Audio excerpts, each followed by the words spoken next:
And we are live! Yay! This is Studio Synergy, episode 26.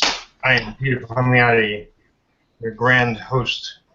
It's been a long time since I've done one of these, but glad to get it back up and running. And I have with me a few friends. So we're just gonna dive in a second. I want to mention I have on Facebook, I have two groups. Creator-owned, which I started up a while ago. It's grown. It's like 500 plus people in it now. That's for comic makers. If you're a comic maker and you're interested in joining the group, I'll post links once this video goes up onto YouTube. And you can go join.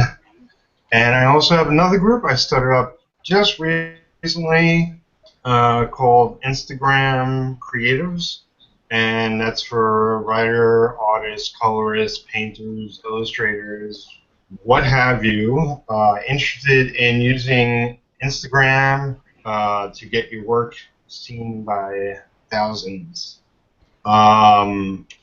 It's a platform I'm like loving more and more the more I use it. So I figured I'd start a group for that specifically. Just a couple people on it now, so go type in Instagram Creators Group and it should pop up, but I'll put the link in, like I said, when the video goes. Yeah, other than that, business as usual. I just finished my free comic book days sketches. I had about 36 of those to finish off. And I'm about to jump into a whole lot of comic work. And one project will be announced soon. I thought it was going to go live today, but yeah, I'm not going to mention it yet. But yeah, keep them busy. I'll introduce you to who's here from left to right as I see them. First, we have Eric working on Superman, apparently. Hello. Yes, I'm working on Superman. My name is Eric Faries. You can pretty much find me using that name, either Art of Eric Faries on Facebook, on Tumblr it's the same thing, on Facebook pretty much the same thing. Yeah, I'm a freelance artist. I mainly do illustrations. I do my own comic book stuff. I also do lessons on YouTube where I'll either do product reviews, which I've been doing a lot more lately, and I got more to come. But I also do beginner tutorials for any comic artist trying to get into things. So that is me. Cool. Welcome.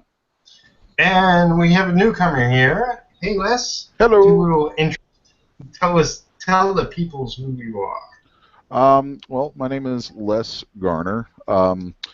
You can pretty much find anything you want from or about me by Googling the word SIXUS1, Sixus1. I've had a small studio in Cincinnati, Ohio for about, 16 years now with my wife, and now my son works for me. We do quite a bit of 3D modeling and animation, but I actually started my art career was 19 years old, drawing comics, drawing a lot of like horror comics and indie stuff and so on and so forth. Anyway, yeah, I've been kind of flirting with and floating around like the peripheries of the comic book business for a long time, because with 3D and a lot of stuff that we do with gaming broadcasts and film development stuff, there's a lot of areas that I work in that kind of overlap with comics. And since comics have always really been my first love, it's been kind of cool over the last couple of years to start taking a lot more time to develop my own thing, which you see me working on right now, a page from called Apocalypse Girl. And that is, I won't even start talking too much about that because I'll just ramble on forever, and that would not be polite. But if you if you just Google Sixus1 or on Facebook, put in Sixus1 SIXUS1 or my name Les Garner, either one, you'll get my stuff, and you'll probably find Apocalypse Girl right off. And I recommend going and liking the Facebook page for it and keeping an eye out for it, because there's some cool stuff coming with that. So there's my spiel. Welcome, man. Good to have you here. And we have Scott Circlin. How's it going, everyone? Yeah, I'm Scott Circlin. You can find me pretty much anywhere on the internet if you go to CircWorks and whatever kind of social media platform you're on. I'm probably there. Yeah, I do robots, aliens, zombies, and other imminent threats to humanity. I also do a comic book called Young and the Dead. It's kids versus zombies. It's kind of like Goonies meets Night of the Living Dead. And I just ran a Kickstarter for that, and so now I just got to do some sketches and stuff so I can send that stuff out. So that's what I'm working on today. Cool. Love your banner, man. It's slick. Thank you. And we have Scotty. Hey, Scotty. Oh, hey, let me turn my mic back on. That might help. Yeah. Of course, you guys probably see the name is Scotty. Been friends with Peter for quite a while. This is actually the second time I've been here on this. At least, yeah. And yeah, it's been a while. So I'm kind of learning as I go what you guys need done on the show or the format or whatever it is we're doing here. But currently I'm working on issue 4 of Stargate Atlantis for American Mythology, and I'll be doing issues 4 through 6. And this is what I'm working on right now. Some of the pages from issue 4, trying to finish those up. And that's pretty much it. Well, you must be super stoked about this. It's a comic project that you got recently and you've been working your butt off on. How did let's talk a little bit. How did you get this gig? Because I know you've been working on your own creator-owned projects, and those are still in the works on the side. Yeah. Well, it's kind of strange. I was actually working. I did 13 pages on another project for a guy that. Funny you guys mentioned Kickstarter. He had a successful Kickstarter campaign that he had ran for his book called The Last Line, in which I did 13 pages in that story for him. It had already been started by another artist, and anyways they brought me in and we did it. I ended up doing 13 pages from that book. And just like anything else, as soon as I got done with those pages, I posted them on my my online portfolio, and I heard about American Mythology and some of the things that they were doing, and they had some licensed products, our properties that they were working with that I was really familiar with. Pink Panther, the Three Stooges, The Land That Time Forgot. I think they were trying to do some things with Equilibrium. So anyways, I took a shot, I just said, hey, I like what you guys are doing, blah, blah, blah. Here's my most recent work, so on and so forth. And then they got back with me, and they had me try some stuff out for on Equilibrium, and then a couple of other little things. And finally he hits me back and says, hey, we have an opportunity for you to work on Stargate Atlantis. Do you want it? Well, I didn't even think twice about that. Yeah, it's like, did you really ask me that? And Greg LaRocque was actually, if you guys remember him, he's probably most well known for Flash. He did the first 3 issues, and so that was kind of the one thing that made me a little bit nervous was coming in after after him, because he's kind of a legend in the business. But it did take me long to kind of calm my nerves, and just I started delving into it. They had me do some preliminary sketch work to send off for MGM's approval, and just from there, it just next thing you know, I'm working on the book. He sent me the script, and now here we are. Nice. That's awesome. Yeah. So awesome. So I want to get some topics going. If anybody wants to jump in, anybody has something they want to rant about or just talk about tonight, because I want to get more into having topics on the show. And, I know we previously drift off and talking about movies and whatnot, but, which is fun, but I don't think it's productive. So anybody have any challenges or just issues this past week that they want to bring up? Oh. Yes, but no. I was gonna say usually, you kick these things off with, "Oh man, this horrible thing happened," or "This is such a pain." But I woke up to some kind of like a pleasant surprise. I had been getting some emails from, I don't know if you guys are interested at all in like the T-shirt design space or anything like that. I'm also a graphic designer, so I do different designs and everything. But I did my time in those mines, man. Yeah. Anyway, so I've got some of my artwork on a few of those places, but a company Designed by Humans, they've been asking me to upload some artwork onto their site, and so finally I got around to it, and I just figured I'll put it up there, and maybe every once in a while something will sell or whatever. But then today I got like you've been tagged by Designed by Humans, and one of your designs has been chosen as their design of the day, which was pretty cool. So I don't know what that'll amount to, if anything, but it was kind of interesting because I just did not really. And what's cool is it's actually, because I think they do things a little differently than like Redbubble and some of the other sites. They actually do license work, so anything I think you see up there that's like Star Wars or whatever is officially licensed. So, but then they also do original creation. So my stuff's all, the stuff that I uploaded was just all, original ideas I had.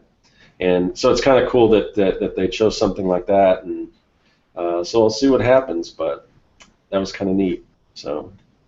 Yeah, I saw you posting that all over the place. Congrats. I hope it gets you some traffic. Yeah, I don't know. I mean, they've definitely got a big. I've seen so many of those T-shirt guys just get like huge followings. So I don't know. I don't know if this will be anything like that or not. I mean, I've submitted stuff to companies before, like the T-shirt of the day sites and things like that, and I've had a couple designs chosen, and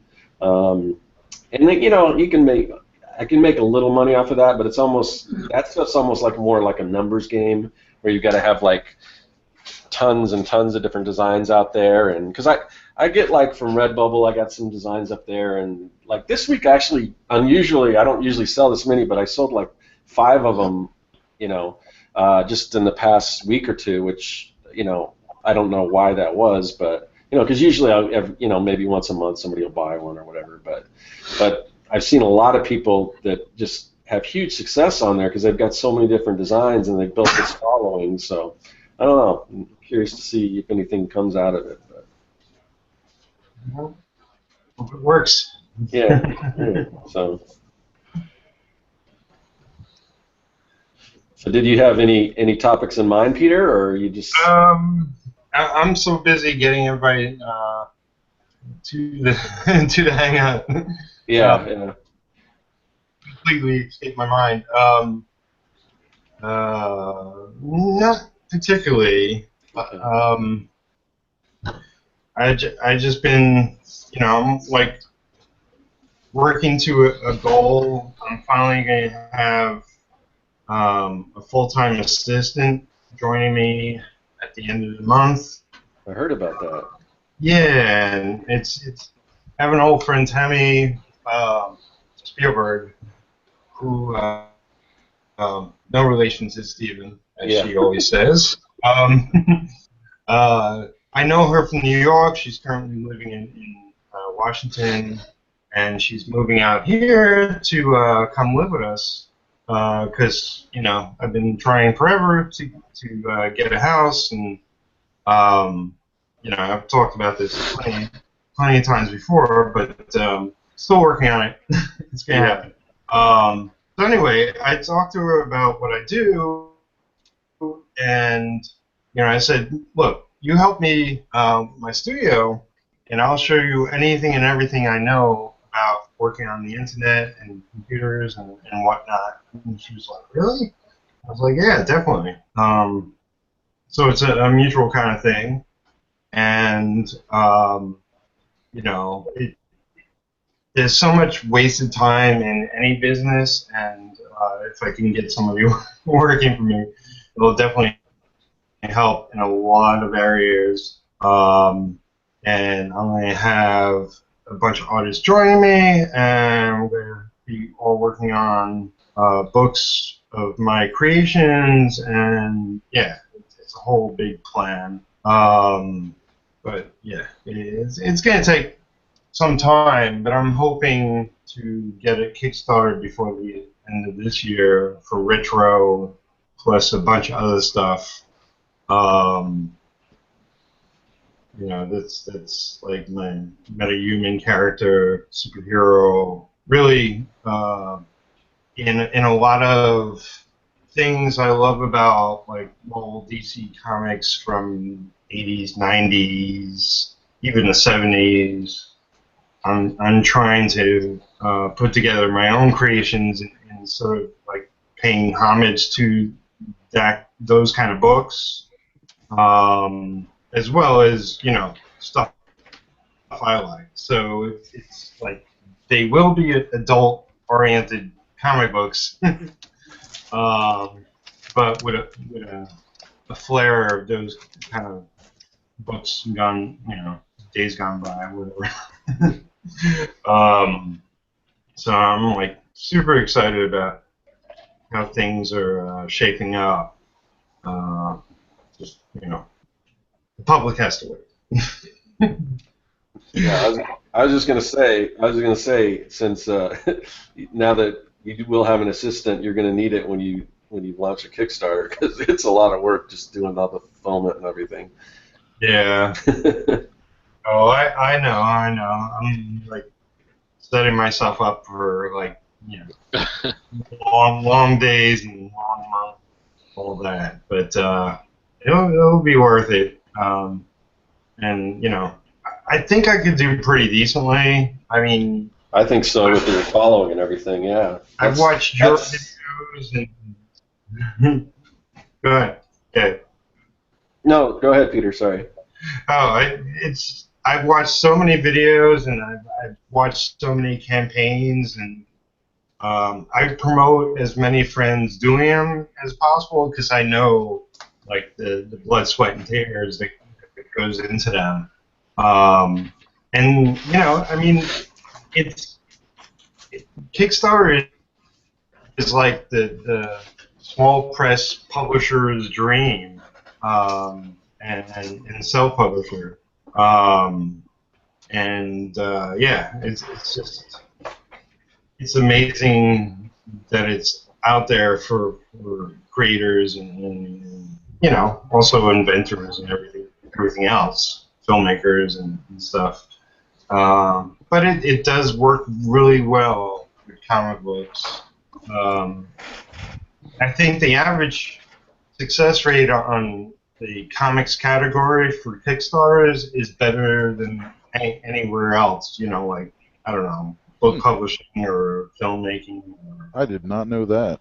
Yeah. Actually, because I've done a lot of research, it's pretty good. I think it's still around 50-50, but the best, I guess the best category for funding is actually dance, and what they attribute that to is because it's such a group thing. So it's usually, you know, if you're in a dance troupe or something, you've got all those people involved, and all those people have friends, and that's all it is. It's all your network. That's how you fund, and That's you know, that's what I found. That's why I think you'll do pretty well, because you have a big network. But there, you get a little few people outside of your network, but for the most part, I wouldn't rely too much on that. That's kind of at least my experience.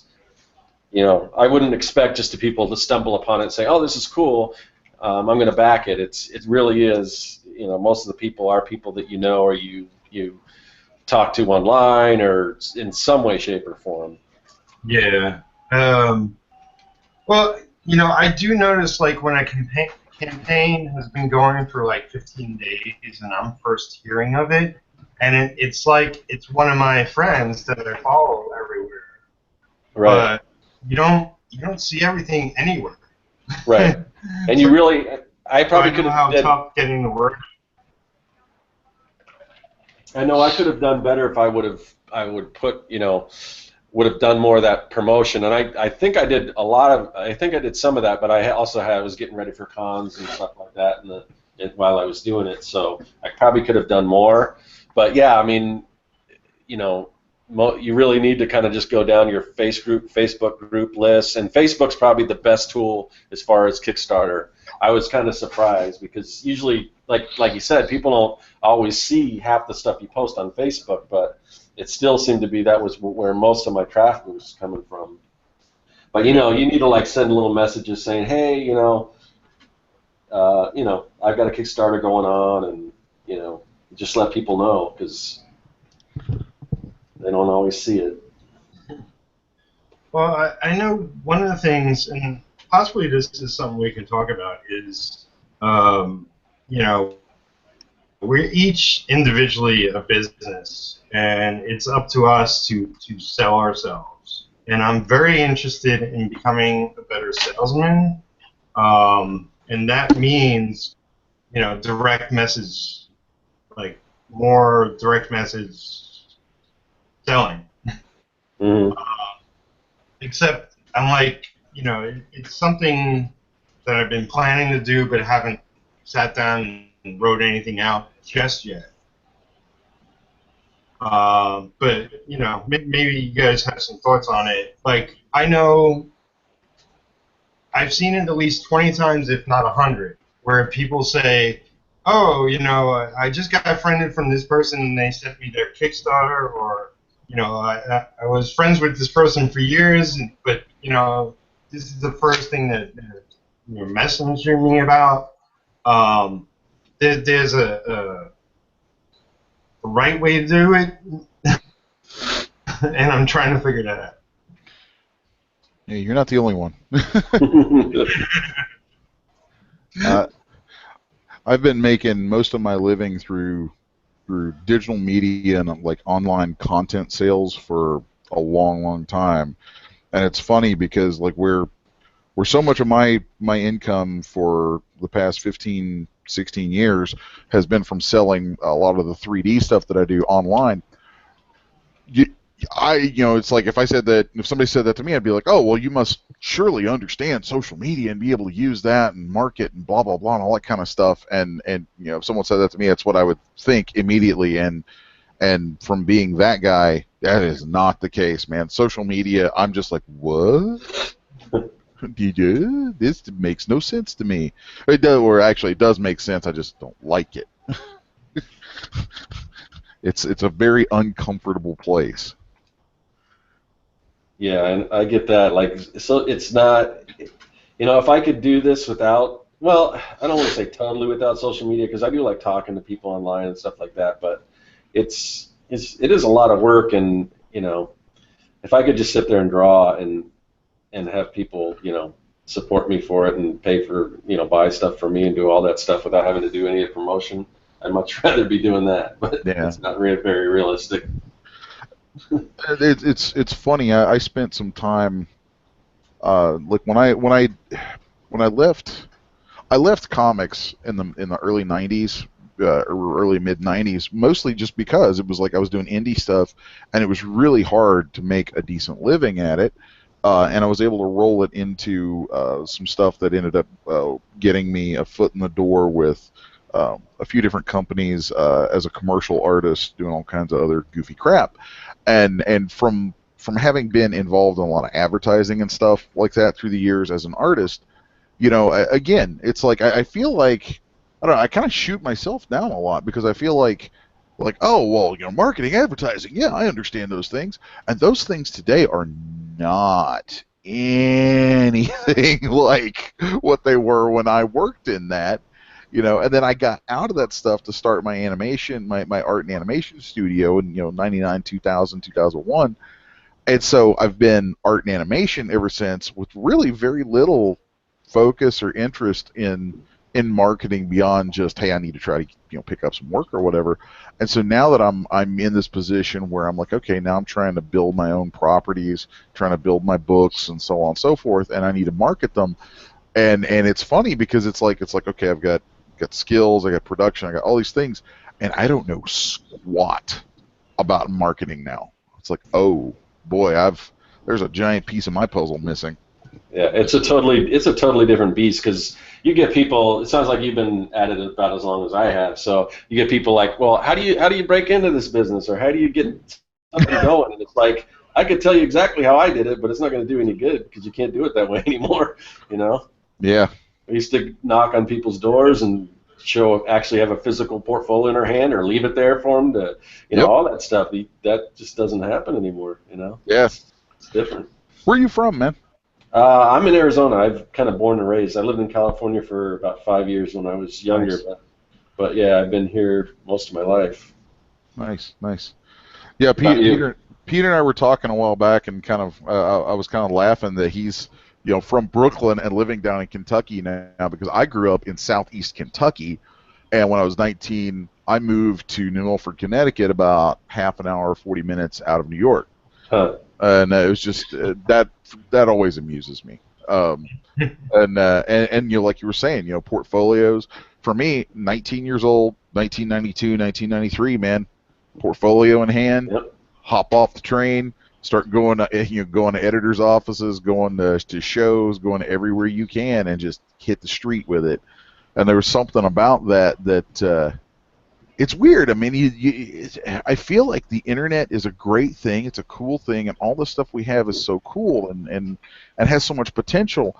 And yet, I also feel like there's something kind of lost now from, like, there's a personal element that's lost that we used to have when you had to, like, walk in and look somebody in the eye, and especially take critique. When you had to take a critique in person, eye to eye, and get your ass handed to you. It's like there's, I don't know. It's like when I see people who have really thin skins about all kinds of stuff online, I'm like, really? I'm like, you're gonna get upset over that, because we didn't have that. It's like when you're eye to eye with somebody, that's just a different beast, man. And it makes you develop that skin, and I don't know, there's just something cool about that I miss. But I don't want to get too nostalgic for that stuff, because we are where we are and we live where we live now. But there is something to that, I think. Yeah, it's like the internet is like, there's so many beneficial things for artists with the internet, and then there's the flip side where there's so many people out there right now, and people undercutting people as far as just doing work generally for free, and sites, things like Fiverr and all that kind of stuff. So it's like there's that, but then there's just so many ways to market yourself on the internet and to get yourself out there, and so many ways to cut out the middleman and do your own thing and not have to worry about gatekeepers and things like that. So it's actually overwhelming to me almost. It's really messed up because I've been involved in digital stuff for so long. I really do kick myself over that. I'm like, man, I've been involved in digital production for as long as digital productions existed almost, and yet when it comes to marketing and all this other end of things that are all also digital computers and the way all it works now, and I'm just like, wow, I'm an idiot. This is painful. This is very, very painful. So that's a part of why I ended up talking with Peter here was I don't remember, there was some mutual friend we had who pointed me at you for something, and then I don't remember, but we got to talking, and I'm like, yeah, maybe we can all put our heads together, and I don't know, maybe a few of us old farts can kind of get together and figure some of this out. Well, these young whippersnappers have just completely dominated us. Yeah, I mean, I have to, like, I just started doing like Snapchat to promote myself, so I have to talk to my 10-year-old or 11-year-old daughter, and she's trying to teach me how to do all this stuff. And oh, dude, so my teenagers, exactly the same thing. That's painful. What do you think about Snapchat? I like it a lot, but I'm probably not using it the right way. I'm just using it the way I like to, and that's basically as just like a little micro vlog thing. Because I don't know what it is, 10 seconds or whatever. You film these little clips. So I just here's what I'm doing, kind of behind the scenes stuff. Because I kind of got away from doing that because I was trying to make my video, my YouTube stuff, a little more polished and a little more branded and everything. So I'm just kind of using that as a behind-the-scenes thing, like, oh, this is kind of everyday life, and I'll just like show people what I'm working on or unboxing things that I get, like tools and stuff in the mail or whatever, that kind of stuff. When I'm or behind the scenes when I'm setting up at the conventions and stuff like that. And so I like it, but it's like a lot of, it's got all these weird filters, like you can make yourself look like a cartoon dog and all this kind of stuff, which that doesn't really appeal to me. So as far as for using it for what I like to use it for, I really do like it. But like I said, I'm probably not using it the way that typically people are. But it isn't. Out of all the like social, platforms that I've used, it's not intuitive at all. I mean, it's like, I guess teenagers or kids or whatever, they just pick it all up. Like I said, my daughter, I had her film something because one of the problems is you can't like push a button and have it just film. You have to hold your hand down. So if you're drawing or something, it's very difficult to draw with one hand and without your paper shifting and things while you're filming it. Yeah, that's not cool. Yeah, so I was cutting out. I designed some trading cards, and I was like cutting them out on my paper cutter, and I was having my daughter film it. So she opens it up, and she said, "Dad, you've got like tons of unanswered messages that people sent to you." And I'm like, "Oh, really?" So I know, and the way Snapchat works is your stuff is only up there for like 24 hours, and then it goes away. So a lot of the people were responding to things that weren't even around anymore. So it's like I didn't. So hopefully now I'm trying to get better as far as responding to people. But yeah, it's different. It's a different. None of the buttons are all like in weird places, and there's nothing really says what anything does. It's all like color coded, and you have to know what the different colors mean, and so. But it's like I joined it, and I have to access a user manual or something because I have no idea. Like, I'm going back and forth on it, and it's like, well, how do I do simple things? Yeah. And it's not, the one thing is it is not good for building an audience at all. It's not designed for that. It's basically you pull your audience and bring them into Snapchat, from somewhere else. Don't expect to like build an audience with Snapchat. It just doesn't work like that. So, I have yet to even look at Snapchat. Yeah. And yeah, I'm just like, oh great, one more thing, one more freaking thing that I've got to stay on top of. Like, it's like, isn't Facebook and Twitter enough? And I'm horrible. I barely use my Twitter account. It's just like, ugh, enough already. I have things to do. Yeah, my big ones that I try to concentrate on, like, I will post to Twitter sometimes, and like if anyone does like tweet me, then I'll respond and stuff. But my big ones are Instagram, Facebook. Those are the kind of the two big ones, and then the other ones just kind of, I post to, but I don't seem to get as much response from. So. Is we playing a guitar somewhere? Oh, is that Eric? That's me. Hey, so Eric, are you on Snapchat? You're a little younger than us guys. No. Oh, you're not. Okay, I'm just curious. Yeah. Pretty much the only social media that I use Confuses for all us old art farts. and stuff is I mainly use Tumblr as my main because I just like the setup of it. I like the way it just scrolls. It's easy to see. So I like Tumblr. I use Facebook. And the only reason I have Twitter is it's kind of I kind of abuse Twitter, to be honest. Anything I post to Tumblr, I wanted to post to both of my Facebooks because I have my personal one where I add friends and stuff, and then I have the fan page. So I have Tumblr automatically will send one to Facebook, my personal one, but then it'll also send one to Twitter, which will also send it to my fan page. So with one post, it just goes to all of them. Yeah. Here's what I use for stuff like that is really handy, and it's currently still free, although it's really limited. The free version is a thing called Buffer. Like I'll use that, and when I use that, it'll post. Like I can make a post on it, and it'll share it across like 5 or 6 different social media sites or channels or whatever you want to call them. And then I can set up a schedule. So like I could just take an hour of my morning and put together, say, 4 or 5 posts of things I want blasted out across the day, pop them into Buffer, and those posts will just go out at certain times. And I noticed that on my 3D end of things, that when I use that, and I'm bad about not using it near as much as I should, but when I use that, I notice my sales go up. Because it's letting people know about stuff or whatever, and I figure one of the things that's going to be interesting for me as I move back into like the actual comic side of comics is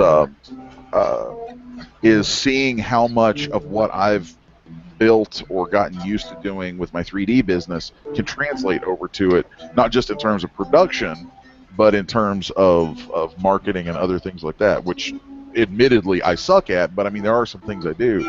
So it's going to be it's a curious thing for me to see where the overlap's going to happen with that. Yeah, there's a few different things. There's Buffer. There's also like Hootsuite. Yeah, Right? I've been looking at Hootsuite. I'm leaning towards getting that soon. What I started doing was I kind of do the same thing, or I haven't lately. I've just been so busy with the Kickstarter, but I got to get back into like posting daily and everything. And what I would do is I would schedule all my social media posts, and then on the weekend, and then would just post throughout the week and everything.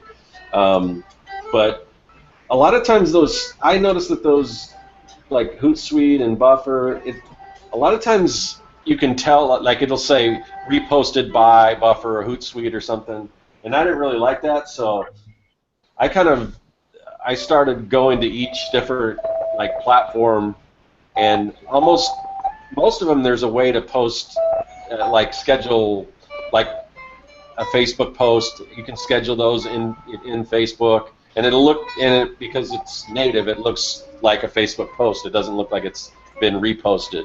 You can also on Tumblr. You can schedule things on Tumblr, and the one thing that's and also there's the two that are kind of tricky are Instagram.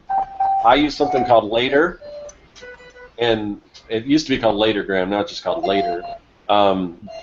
But because Instagram is only a mobile app, what it does is it'll send you the picture and it'll paste the whatever description or whatever you're going to type as your post. It'll save it to your clipboard on your phone, and it'll send you a message saying you have a post, and whenever you schedule it, and then you have to manually post it. But it's still good because it reminds you. Because sometimes I'll just be working and I'll forget. Oh, I need to post something, or I need to, let people know what I'm working on. And the other thing I found is staying Twitter. on top of that stuff's a pain. What's that? Just staying on top of all of it is like, good God, you need a whole staff of people to deal with this crap. And big media companies have that. So the other thing is like with Twitter, they don't. There's a roundabout way that you can do like schedule posts, and and if you sign up for like a business Twitter account, and what they'll want you to do is advertise with them, but you don't need to. You just set up the account, and you have to give them your credit card. So that's kind of, but they won't. Obviously they're not going to charge anything unless you authorize it. But when you have that business Twitter account, it gives you the ability to schedule tweets and things like that. So I started doing that too. But the good thing about doing, at least for me, doing it through the actual, I don't know what you call them, platforms that you're posting to themselves, is that it doesn't look like you're reposting it from somewhere else. Yeah, the stuff that I've done using Buffer. I mean, I've never, I've seen like sales increase from it, and I haven't heard anybody say anything negative about it. So I'm not. It doesn't bother me any yet. Yeah. But, no, I don't think it's a big deal. It's just, I don't know. I'm kind of weird like that, I guess. Yeah, I'm very utilitarian about things, and so I'm like, okay, cool, that works. Next. Yeah. So I feel like it's like you know what, if this saves me time and somebody doesn't like it, I'm sorry. Yeah. I'm sorry. I mean, we're businesses, and if you link with me on Facebook just because you're a friend, you got to understand I'm running a business. Exactly. Yep. Yep. So if you don't like my 20 posts of art or whatever, then It's what you get for being friends with a damn artist, people. yeah, call me on the phone once in a while. Exactly. Exactly. I was gonna mention, like previously, I had my posts from my Facebook page and even my fan page going to Twitter, but I canceled that out because I think that was most of my Twitter feed. And I'm working with it more now to see if I get more action from it. And so far, it's been positive. I must have gotten 20, maybe 40 new followers recently. Although most of them are motivational speakers. Oh, lovely. Which I don't mind. It's like, hey, if you want to follow me, that's cool. Because of the hashtags I'm using in relation to what I'm posting. It's like I love listening to a lot of motivational speakers. So it's not a... That works then. Yeah. If they want to buy my stuff, that's cool. I'm going to say, Eric, if you could deal with the guitar, because that's like really distracting. Yeah, say that before you mute me, please. Yes. Because I actually started saying something, and I noticed it was muted. Like, I don't have a problem stopping if it's getting on your nerves. Just say it. Well, I just did. I just don't want to... Like, say it before you mute me, because kind of rude. Well, I can't talk over people, so now I had my chance. Yeah. All right. So Anything else going on with anybody? Scotty, you've been quiet. I've just been listening, man. Listening and drawing. See, I can relate to that, what you guys are talking about with the whole, social media stuff, because for every 15 or 20 minutes or even half hour, it always seems like it's all you're going to start out with. I'm just going to spend a few minutes, and next thing you know, you've been on there for an hour, and I'm like, man, that's an hour. I could have been working on my art. Yep. So Yeah. I know it's a necessary evil, but man, the time that you spend on that, or could spend on that, if you really want to do it properly, you really are going to have to put some time in on it. Yeah. And it's finding that balance between your creativeness and being able to use your creative outlet on the projects you're working on, and then trying to market yourself. It's become it's almost become the standard these days. Yeah. And, Yeah. I don't know that anybody has the formula for the best way of doing it. I think everybody's just kind of learning as they go. It's, But, the good thing is that the internet and all the stuff that we have is kind of like the Wild West, and the bad thing is that it's kind of like the Wild West. that about sums it up. Yeah. I'm trying to be more conscious about, what is it what I want to achieve. I could, throughout the day I could post lots of random stuff, and some of it will be work related, some of it will be fan related, things that interest me, yada yada.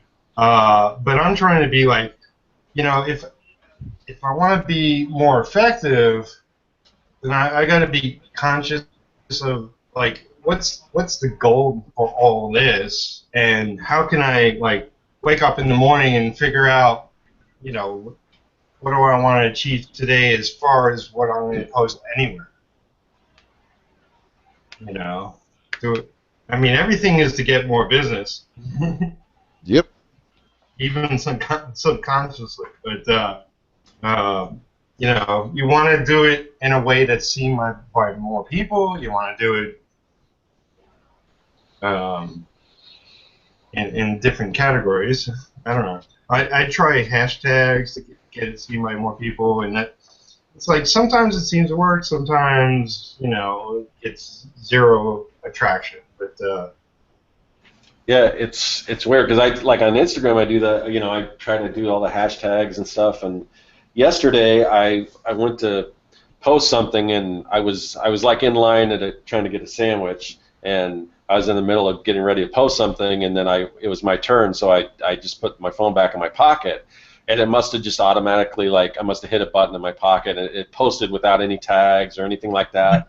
But it's still, I don't know if it was just the piece or whatever, but it still got just as many likes as I usually get. So who knows, I'm sure I know hashtags work, but sometimes they don't matter, I guess. So what you're saying is we need to incorporate sandwiches into social media. You kind of cut out a little bit on one of that, so I didn't hear exactly what you said. But I said. So what you're saying is we need to incorporate sandwiches into social media. Yeah. Well, we wouldn't be the first. A lot of people, that's all they do is post food and stuff like that. So. Yeah, really. Well, a lot of times with stuff with the hashtag system, it usually works best when you're doing something that's like a current topic, a current thing that's going on. Like, true. If a movie just came out, if you did like a couple fan art pieces of it, that's usually going to get a big boost right away. And and I know I've actually found artists that way, where I've looked up something because of a movie or a comic book that just released. I find artists that I like the way their art style looks, and then I follow them. I know not everyone does that, but there are enough people who do kind of look for people that way. So that's how you can use the tagging system to your advantage. Yeah, and that's probably why you have a way bigger following than me, because I haven't been doing that, but I probably should do stuff that's a little more topical, I guess. And there are certain things that are always popular. I mean, there needs to be I think there is a statistics like meta system that lets you see what's being searched the most at any given time. I think Google. I don't know if it's AdWords or there's a few different ones that you can type in hashtags and it'll show you. I've got it bookmarked somewhere, but it'll show you what's popular and what's not. Basically, just abuse the heck out of that. Yeah. That's good to know. I have noticed, like on Instagram, if you use a popular hashtag, your picture that you posted with the hashtag goes by much quicker because everybody's using that same hashtag. Yeah. So sometimes it's not the most popular; it's somewhere in the middle. Yeah. You want. Well, like one of the things I noticed, especially on Tumblr right now, because I'm a gamer, I cannot go anywhere on Tumblr without seeing Overwatch, which I'm okay with because I play the game, I love the game. But like, if I were to post something and tag it with Overwatch, let's say I did one of the characters like McCree, who's kind of a Western character. If I posted it with the tags of McCree, Overwatch, and stuff like that, I guarantee that would probably be my highest viewed image right now if I were to do that. Like, but there's also good times and bad times to do it. You do need to kind of see when the traffic is the heaviest, when is the posting the heaviest. Like, if you can post it either before or after the big rush of posts, you can kind of avoid that whole getting lost in the fuddle of things. Interesting.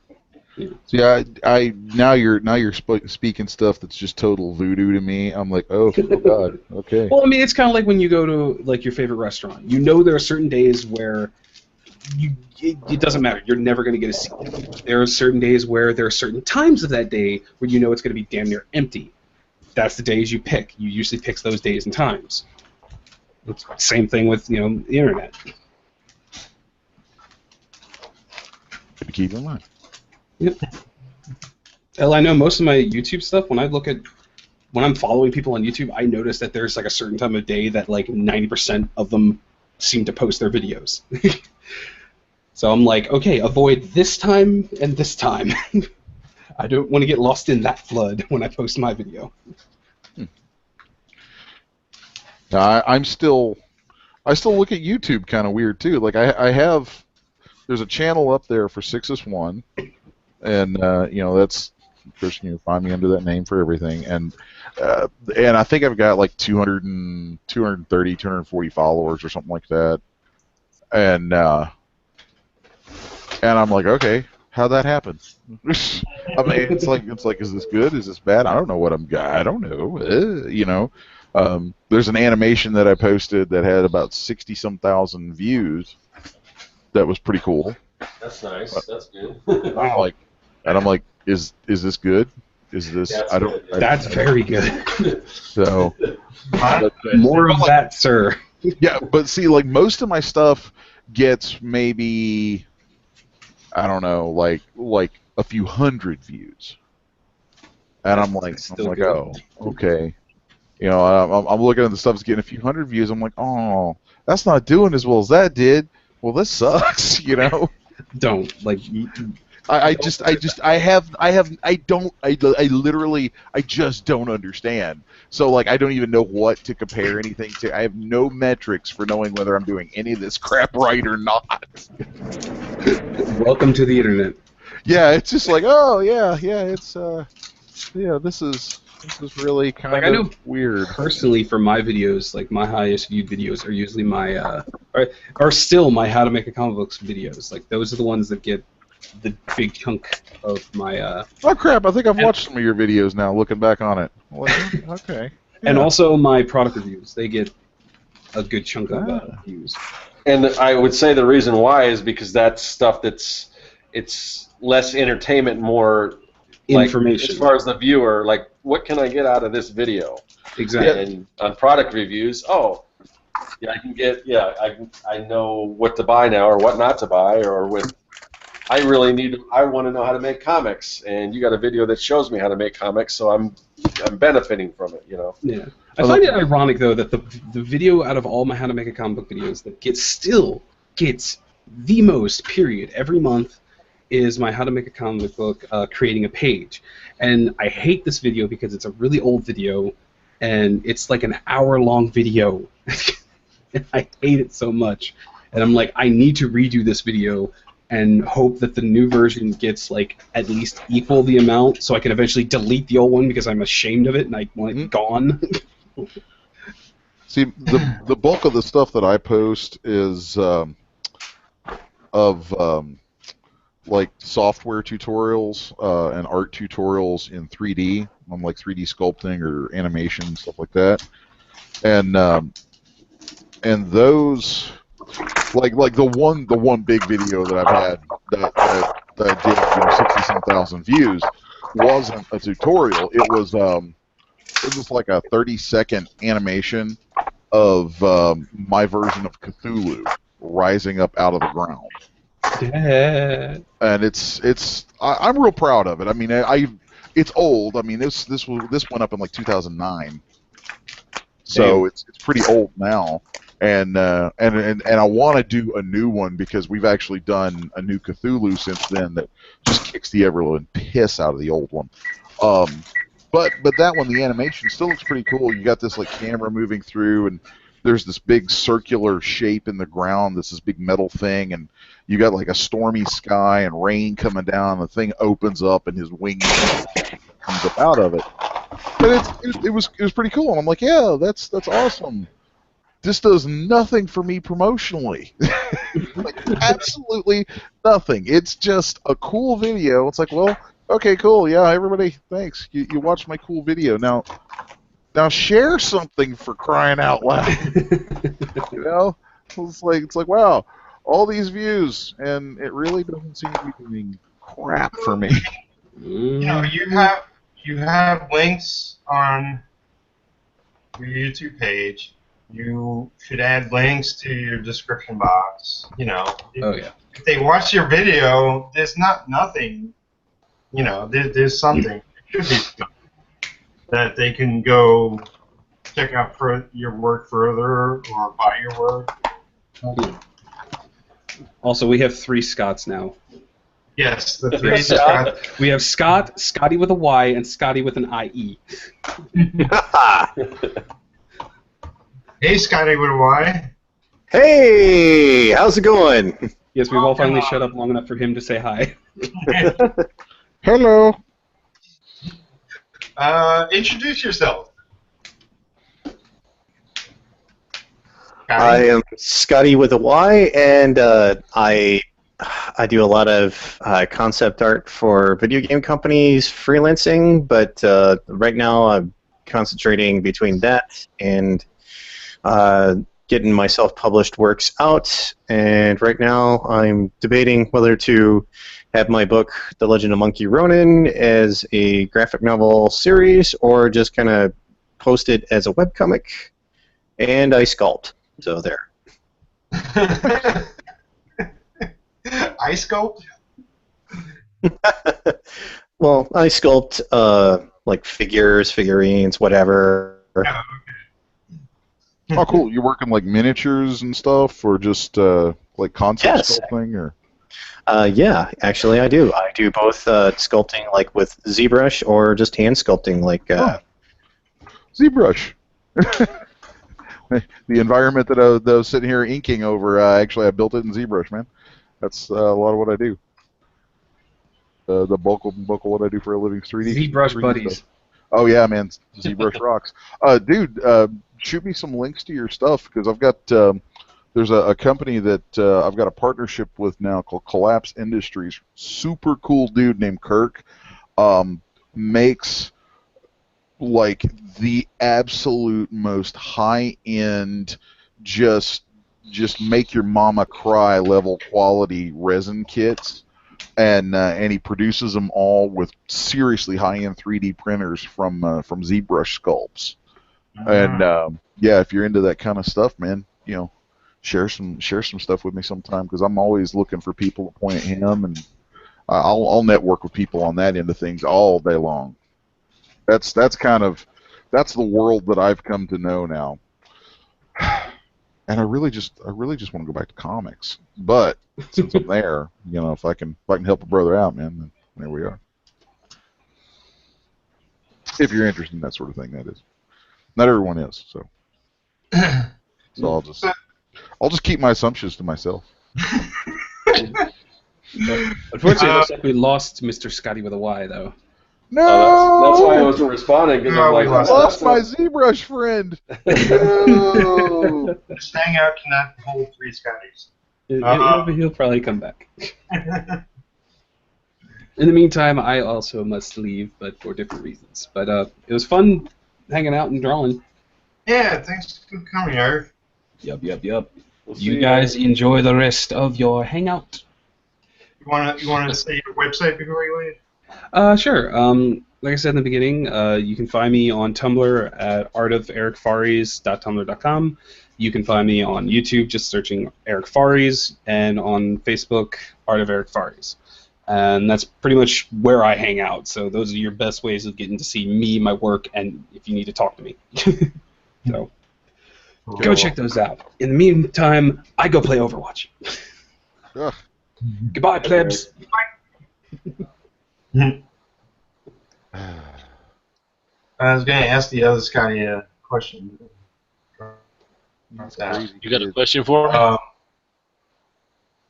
For Scotty with a Y, since he said Oh. he was wondering, between doing a graphic novel or a webcomic, I just want to. Well, I'll ask him if he comes back. But you, Scotty, I always have questions. Like why, or how, or I don't know.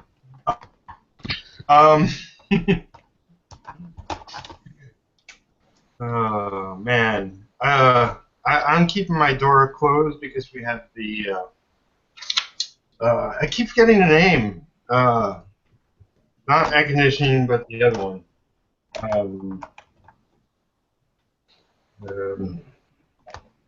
Jeez, it's AC run through the house. It's noisy, and if I leave my door open, it's right outside my door, and I should open my vent. This is what I should do. All right, my vent is open. So Let's see. Go ahead. Yeah. Go ahead. I was just gonna say that Les and Scotty, it looks like you guys are creating digitally, right? Yeah. I go back and forth actually, but yeah, quite a bit. Do you guys use a tablet or what do you guys use? I'm using a Cintiq. I think he is too. Okay, cool. Yeah. Because I just bought a Cintiq. Actually, it's this will tell you how busy I've been. It's sitting downstairs. It hasn't even been unboxed yet. And I mean, Open that thing up now. Usually when you get a Go Cintiq, open it. like, well, I know if I open it, then I'm gonna want to play around with it, and then I'm not gonna get my stuff done. So I'm trying not to think about it right now, but I'm so anxious to break that thing open. And I would encourage you to do it. You may get yourself done faster. I mean, if you're working digital at all. But I think there's still kind of a learning curve, probably. Well, maybe not. I mean, I use an Intuos. Really. I use an Intuos when I work digitally now. Just but My personal take from having been an Intuos guy forever, and then switching to a Cintiq, like I was like, oh yeah, this is really cool, and very used to looking at the screen and having my hand down at the bottom. And I mentioned to the guys earlier that for 3D stuff, I still prefer that for 3D sculpting because it feels closer. It's weird. It's like my mind equates that closer to holding up a model, on a base. But man, for actual drawing, once you find yourself looking back down at where your hand is at, you'll wonder how the hell you ever worked any other way.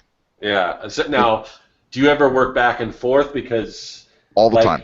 At work, I've just got a tablet. It's like a bamboo tablet. So I'm afraid once I start working on my Cintiq here at home, then I go to work, and then I get just the regular tablet if it's going to be hard to move. And the other thing is, like at home I've got a PC, at work I've got a Mac. And just those keyboard shortcuts, now I can't do anything right because I'm just so used to going back and forth. And it's like I've always got to think, oh, wait, I'm on the PC right now. No, I'm on the Mac. And that kind of thing. Fortunately, it seems like with most software, the key commands are pretty analogous between the two. So Yeah, working in the software is no different. It's just the positioning of like the control and the command or whatever. They're not in the same place. So when you just go to hit something, you know, like if I look, then I know what to hit. But you know, you get in the habit of clicking a certain place on your keyboard, and Yeah. it's not in the same place on the Mac as it is the PC. So This is true. I haven't worked on a Mac in, good Lord. Oh, this is 2016. So I haven't worked on a Mac in 17 years. yeah. So I'm kind of, and I don't miss them. Yeah, I mean, Oh. the Macs are cool. I mean, and everything, but I don't know. There's just a lot of things either they don't do or that I haven't figured out how to make them do. Like one thing that I like about working on the PC is like if I'm in Photoshop and if I want to go save something and create a file while I'm in Photoshop or whatever, or change the name of a file or delete something while in the program, like if I go to save something and I see something in the save file that I want to delete, I can go do that. With Mac, it seems, and maybe I just don't know how to do it, but it seems like you've got to create folders like outside, like in the Finder and everything, in order to do that. Or maybe I just don't know what I'm doing. Anyway, that sounds yeah. tedious and very aggravating. So. But yeah, as far as the actual physical component of working on the Cintiq, once you go to the Cintiq, you'll never want to go back. It's just that much of a difference.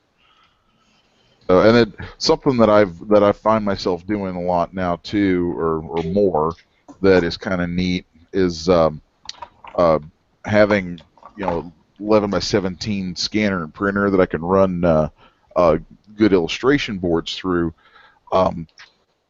There's this really interesting way of like I find myself actually sometimes doing pencils digitally. I see a lot of people do that. I know, like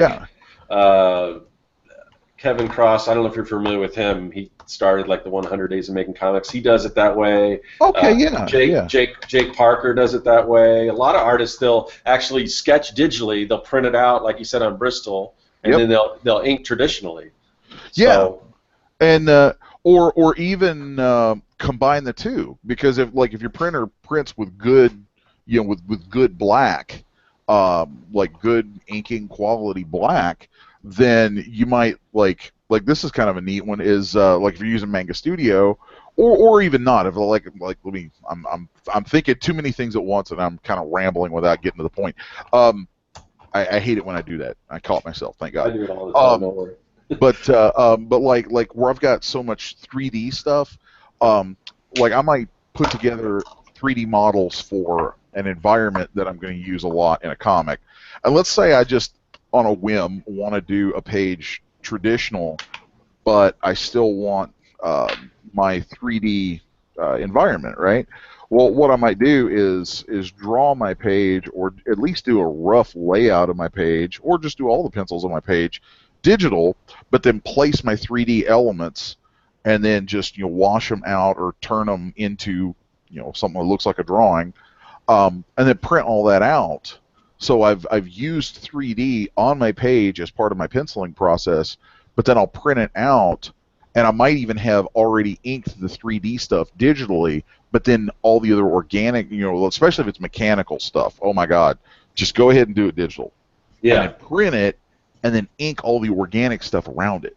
Yeah, and you can also do that with like your text and stuff. Do all your text digitally, print it out. So then you've got it all. You've got this hybrid that you've got the digital or the traditional inks, but you don't have to fuss around with all the lettering and all that kind of stuff. Oh yeah. But you can still you could still sell the original artwork and everything because it's real inks and everything. So yeah, I mean. Yeah, and that's like the only real reason that I'm doing any stuff on boards anymore is just to have a few originals here and there to maybe try and get a sale or two with, just cause. Well, that's cool. Yeah, I am anxious to delve into that. But so let me ask you guys this: can I have my Intuos and the Cintiq run like simultaneously? Like, because it seems like for my other, because I've got like I've got 2 other monitors, and it seems like if I'm not drawing on the Cintiq, it might be easier to use the Intuos to control those other monitors. But I don't know. I mean, I have tried and not had good luck with that. Really? Okay. Yeah. The reason is the drivers for the Cintiq, like the Cintiq and the Intuos, will use the same drivers, or a lot of the same drivers, or there's some crap like that where I think Wacom seems to have them all bundled together, and it really seemed to do some wonky crap on me when I tried it. So yeah, there's that. I have 2 different machines sitting here. One that's for my Cintiq, and then one that's from my Cintiq and strictly for traditional drawing, and then the other one has my big Tuos on it that's strictly for 3D. So that's been my thing. That's good to know. Yeah, I was curious about that, so I'm glad I had a couple people on here using Cintiq so they can tell me about this. I do, however, run my Cintiq and a regular monitor, but I don't do dual monitors. It's weird. Like, it's so bizarre. If I could snap a quick photo and post it to you, I would, but I don't have a way to do that here. But like, I have like a 23-inch monitor that I've actually turned up 90 degrees and have it leaning against the wall. Then I have my Cintiq on a drafting board up at an angle on my desk. So it's really kind of cool. I'll lean over, I'll sit up and go to my drafting board, and it feels just like I'm drawing on paper traditionally because it's on my drafting board. It's just on the Cintiq, but then I can glance over and see it in this big 11. It's 23-inch monitor, so if you turn it up, it's basically a big 11 by 17 screen, and so I can look over and see that, and it's this neat way. It's really weird. It helps me gauge a lot of things because I'm so used to traditional 11 by 17, Bristol sheets that sometimes, like I think one of the biggest dangers of working digital is that we can zoom. Yeah. So, and I know I catch myself all the time, using funky line weights and stuff that I have to correct because I've zoomed. So having that my display shared, or not shared, but repeated. I've got the Cintiq, and then it repeats on this 23-inch monitor that basically is a big 11 by 17 screen. When you turn it up 90 degrees, having it repeated like that, I could just glance over and get a quick gauge of those line weights. Because my Cintiq is the baby size; it's the 13-inch. So, that whole dual monitor thing's probably going to go away whenever I can square the funds to go up to the bigger Cintiq that'll actually fit 11 by 17 on it. So someday I'm afraid. Yeah, I've got like major overkill, I guess, because right now I've got dual monitors, and then when I hook the Cintiq up, I'm going to have this basically a third monitor. So I don't know if I'm going to need all that. But yeah, and I bought a used one, but off of eBay, but it's the 24-inch. Oh. So. Oh, I hate you. I hate you right now. Damn it, man. We'll see. We'll see if, like I said, it's used. But usually they hold their value pretty well, and it's supposedly it's in great shape, and the guy had real good ratings and everything. So I'm not too worried.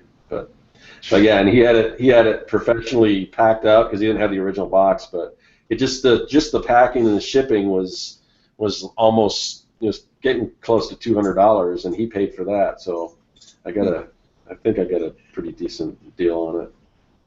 Wow, man, I want one of those so bad it's just painful. just seriously painful. Because I'm so used to working on this 13-inch now, and it's great, and I love it. I'm just every time I sit down and work at it, I'm like, man, if I were actually working where I just didn't even have to use a zoom key, oh dear Lord, that'd be so good, so good. That's I no joke. I have dreams of that. I literally. Well, I feel like I made the right decision then because I was looking at different ones, and I don't think they make the 24 anymore. I think it goes from I don't know they've got that big giant 27 now. Yeah. And then they've got maybe it's a 20 or something. I don't know, but I don't think they make the 24. But you can, like I said, you can find them used on eBay.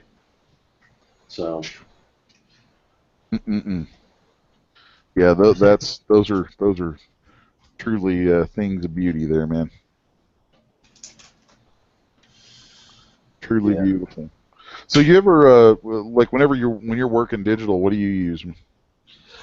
Well, the thing is, and this is the other thing I got to do is because I put out 3 issues of my creator-owned comic, and it's pretty much all traditional except for the lettering and the shading, which is it's grayscales, but I do all that in Photoshop. But I use digitally, depending on what I do, because my comic stuff is quite a bit different than like my sort of graphic design and like I do a lot of like poster, like prints and things like that, and I do a lot of that in Illustrator, so it's kind of got a vector look, and then I'll take it into Photoshop and tweak it around a little bit. But I use Illustrator and Photoshop.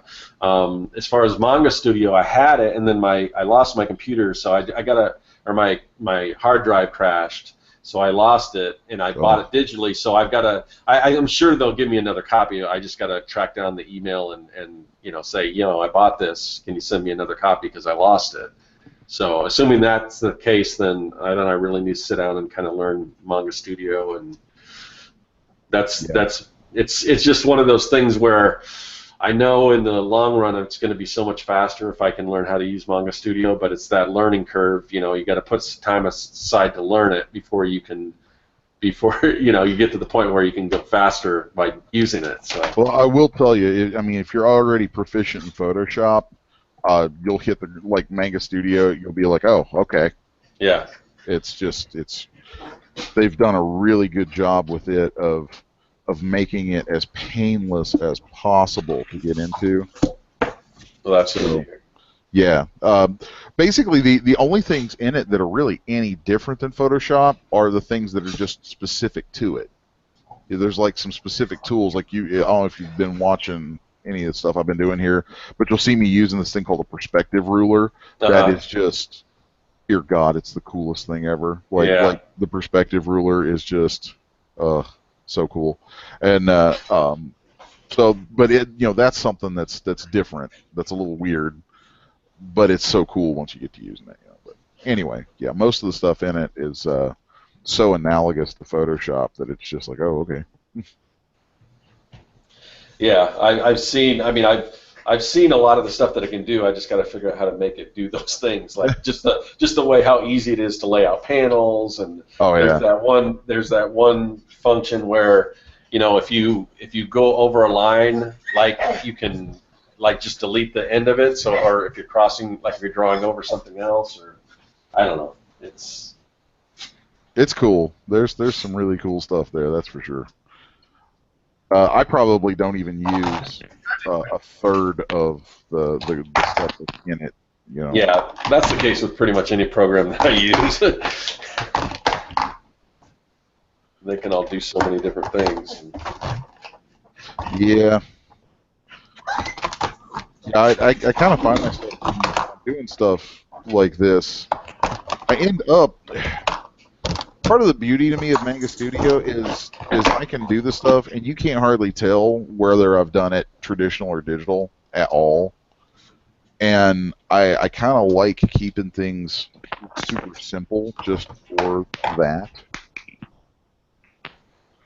But there's still every once in a while there's sometimes when you just got to use some of those tools because they're so cool. Yeah.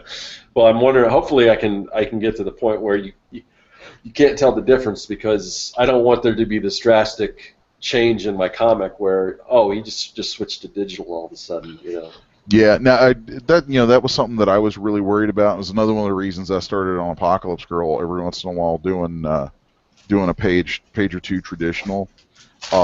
Just so I could compare, and I was really surprised at how close everything stayed to what I do traditional.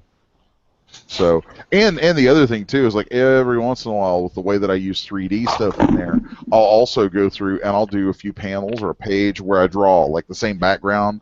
I'll bite the bullet and spend a long day drawing that same background traditional, and then hold them up to each other and say, okay, now how close am I keeping this? Yeah. And kind of check it. And I mean, I'm pretty pleased with my consistency on it. So I actually think it's been a good art tool for me in a way, because it's forced me, because I actually care about that aspect of it, it's forced me to pay this different kind of attention to my own consistency. And I actually think that is a really good thing. I wish a lot of younger artists, I'd like to see them paying attention to their consistency like that. Yeah. My consistency is horrible. That was my dog. Sorry, he's getting excited. It's like getting to be dinner time, so he's like, "Hey, man, you're supposed to be eating, and I'm hoping I can get some of that too, whatever you're making." So, where's the food, buddy?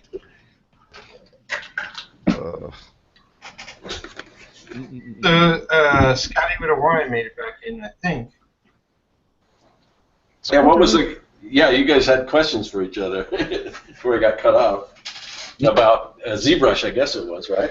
Oh yeah, no, I was really just saying, depending on what your interest is or what kind of stuff you do with that, man, that's something I would love to kind of network with you a little bit about, because I've always got like when it comes to 3D stuff, there are so many different ways that there's just so many different ways that we make use of that stuff and opportunities and play. It's ridiculous. There's the volume of opportunities available to anybody who has any interest or skill in 3D stuff. And specifically where you were talking about like concept sculpting, and I think it was concept sculpting and character stuff, there's a company that I've been doing a lot of stuff with, who produces just these absolutely, like we're talking like Sideshow Collectibles actually hires them to do some of their masters for them. And the quality of these resin kits these guys do is just off the hook, and they produce them from my ZBrush sculpts, and there's like a whole, I think I've done 7 for them so far this year, and we're getting ready to do a series, this whole crazy circus theme of mine, that oh good lord, they're wanting me to do like 12 or 13 sculpts, and it's like, on the one hand I'm like woohoo, on the other hand I'm like shit. That's a lot of sculpts. That's a lot of stuff. It's like it's gonna eat some time. I don't like things that eat time. So it may be one of those cases where, I don't know, at some point I may actually just, like, I've got my son who works for me, who's a great sculptor, great 3D artist. No interest in comics whatsoever. I'm like, really, son? How could you do that to me? But Yeah. but yeah, he's all 3D and really good. But he stays. I want to say he stays incredibly busy. He stays incredibly busy for the time that he's here, because he is only 19 and he's a 19-year-old boy. So there's that. Yeah, I got one. And there are some things, where I think it would be really cool to have somebody else, who I can, I don't know, somebody else who's a ZBrush guy and talk to him, so on. So anyway, I'm yammering on about it. Point being, we should talk sometime, because ZBrush 3D, tons of opportunities. Yay. Awesome. So, sorry, I have a habit of doing that. I'll catch myself rambling on, and I'll be like, oh crap, I'm rambling, and I'll just cut it off. Well, I don't know. Is Scotty hear all that? Is he on? Because I haven't heard his voice. I see his picture. Hopefully you didn't go through that whole thing twice and him not be able to hear it. Damn it, Scotty! Come back! You might have to email him or something. I will. I will have to message or email or something and be like, dude, we should talk. Yeah, I definitely want to follow you and everyone else on here too. So I gotta get all that information. So yeah, I'll that's put, always cool. Yeah, I'll put links in later. Okay, cool, awesome. Scotty Clayton said, Scotty with a Y, said his mic is disabled. I don't know. I don't think it's a Hangout thing. I can't get the mic to work, so we love you. So we've been going a while. I think a fair episode. Yeah, I gotta go run and eat myself, and I figured, just noticed it's 10:30. Having a late dinner. But I'll shine on each of you, and we'll say any last thoughts and give links out. So Les, thanks for coming by, and if you have anything to say now. Anything to say? Not really. Honestly, I mean, there's like there's a bunch of stuff I would promote right now, but it's all like 3D related stuff from the other side of my business, and so it's not really, I think, the audience here necessarily, if it ever is. Somebody give me some clue about that, but yeah, nothing Well, else. definitely throw your URL and everything out there. Oh yeah. Should I like type that somewhere, or what should I be doing here? I've never done that. Well, I think just say it, because I think Peter's going to put it in the description. Okay. Yeah. Our studio website is sixus1.com, sixus1.com. Or you can go to Sixus1 Media on Facebook, or just type that word Sixus1, SIXUS1. Just type that in Google, and we're there. If we're not the first 10 things that show up, then there's something seriously wrong. Cool. And we have Scott Circling with his book. So yeah, I'm at Circworks, SERKWORKS, pretty much anywhere online. My website is circworks.com. You can also I bought a new URL, madsciencesupplycompany.com, because I sell a lot of Mad Scientist themed, merchandise and prints and things like that, and I do comics. So yeah, that's pretty much where to find me. Most of the time, just at Circworks. Oh crap! I did mean to mention too that I am kind of putting my my name out there, my hat in the ring, so to speak, for anyone's ever interested in like ordering a commission or whatever. Just shoot me a message somewhere, because I would love to draw for you. So there you go. Yeah. Cool. And those are what you see on Scott Circling's video is his books with the special covers. Yeah, that's the last of everything, Peter. So what I'm going to do after I eat dinner is start packing this stuff up. So I got all the components together, so I'm going to start packing all this up. And anyone that did back the Kickstarter, you'll be getting it. Hopefully, I'm going to be sending it out next week. So. Yeah, and if you want to get the regular covers, then I guess you can go to your website. Yeah, and if you missed out on that, most of the newest issue 3 isn't up on my store yet, but it will be. That's my next thing that I gotta do after I get these out, is start updating my store, and I got a bunch of new stuff to upload there and everything. But that's all at circworks.com. So. Cool. And do you do commissions? I don't promote it. I guess if somebody really wants me to do something, I will. But I just got so many other things I'm working on right now. So. Circling's too busy. Leave him alone. Okay. Then we have Scotty Watson. Hey, Scotty. Hey. Yeah, most of what you can find about me right now is mostly on Facebook.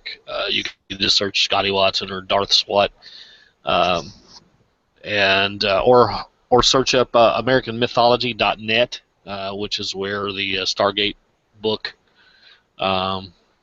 is located, so you can find out more information about not only this book, but other things they're doing as well, because they're doing a lot of really cool stuff, and there's a lot more coming down the pipe. So there's somebody, if you're into comics, and there's somebody that I'm pretty sure you're going to want to keep an eye on. They pretty much are like locking up some really nice properties, existing properties. So yeah, that's pretty much it right there. That's great what you're working on. But how many issues have you done so far for Stargate? This is the first one. They Oh, picked cool. me up to take over on issue 4. They've got me doing finishing up the story arc 4, 5, and 6, and could very well possibly, if they get the license again, they'll be doing a 7 through 12, which they've already asked me if I would be interested in doing that. So I could potentially be doing the next story arc as well. Cool. So that's pretty exciting. Awesome. All right, then we have Spike Clayton. Who dropped that? I'll post his link into my the description box when I get a chance. But you can find him on Facebook and he's other places as well. And then there's moi. Of course, you're watching this video, so you know my YouTube channel. I have a lot of my links on my YouTube channel. You can just go there and click away. But I'm mostly Peter Palmiati everywhere. Or you can just Google me and find all past pictures of me eating cake. No, kidding.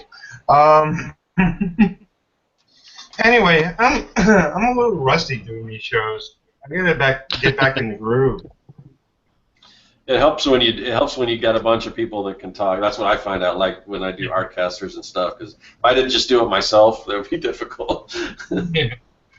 Well, definitely. But, I had a big crowd of people. Most of them couldn't make it tonight, as it turns out. But if I start doing this regularly, then we'll definitely get a lot more people off the bat. But this was definitely fun. I'm not going to say I'm going to do these weekly yet, but I'll probably do twice a month. And once my assistant gets here, we're going to start mapping out the whole schedule for me, and I'll definitely be able to figure out, how to fit this in weekly. But I definitely miss doing these shows much from all my friends in the industry, and I want to get on special guests as well. I was hoping to have 1 or 2 tonight, but didn't work out. But yeah, I showed up. Yo, it's good. I like that you showed up. Next time you'll talk. But well, I'm having a hard time. I don't know if it's just my internet connection, but I'm only hearing like bits and pieces of things. So I'm stupid enough as it is. I don't really want to jump in on something and be all gung ho and be talking about one thing when you guys are talking about another. Right. I know what's happening, and that could be either your internet connection or the power of your PC or the fact that maybe you have too much open on the PC. It's a lot of factors. Or all the above. Yeah, all the above. I used to, I did these Hangouts on well, I did Skype calls on that really little laptop I used to have. You remember that? Yeah. It was yay big. It was really tiny. Yeah, that everything dropped out of that, and I tried to have serious conversations on that. It didn't work. But yeah. Well, we could talk, at some point, and maybe I can direct you to a better working scenario. But we've got to get together sometime soon anyway. We live so close and yet so far. Pretty much. Yeah, you guys, you're not that far from me either. Yeah, that's true. You're close by too. Yeah, probably about 40, 45 minutes away, I think. Yeah, it's nothing. It's like walking. Hey, dude, I grew up out in You the go ahead and country. walk. Where I grew up, man, I was 20 miles from the nearest tiny little town of about 2,000 people, and we used to walk that sometimes. All day deal. It was great fun. All right. Mm.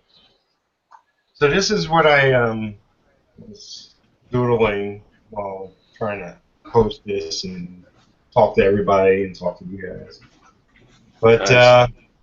yeah, if you want a commission, I do 9x6 pencil drawings, $30 each. I'm posting those on Facebook and Instagram. I'm going to have more options, but I got to put some, I'll put a visual together, make it easy for people to understand. But yeah, this is it for the show. Thank you everybody for coming on. Thank you everybody for watching. We had a few people watching while we were broadcasting. Stay tuned for exciting episode 27. Question mark. What will it be about? Who knows? Talk to you later. Peace. Thanks for having me on.